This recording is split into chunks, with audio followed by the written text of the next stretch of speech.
Menteri Pertanian melakukan kesalahan fatal dengan menyita 250 ton beras yang masuk melalui Sabang. Pemerintah Aceh mengatakan ini sudah sah, resmi, sudah sesuai prosedur. Karena Sabang merupakan pelabuhan bebas, khusus kawasan Sabang. Jadi tidak boleh keluar dari Pulau Sabang. Jadi teman-teman, di sini kita lihat pemerintah pusat tidak terlebih dahulu memberitahu BPKS di Sabang. Iya, diberi kekhususan, tapi ujung-ujungnya tidak boleh sembarang mengimpor beras.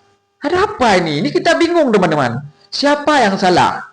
Pak Menteri Pertanian, dia mau meningkatkan ekonomi petani supaya petani ini lebih makmur.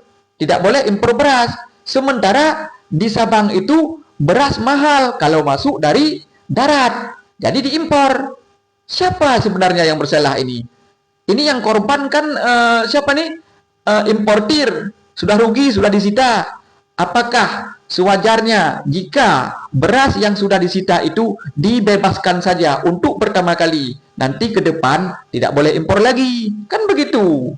Jadi pemerintah Aceh harus mengambil jalan tengah supaya importir ini tidak jadi korban daripada kesalahan miskomunikasi antara pusat dan daerah. Itu menurut saya, teman-teman.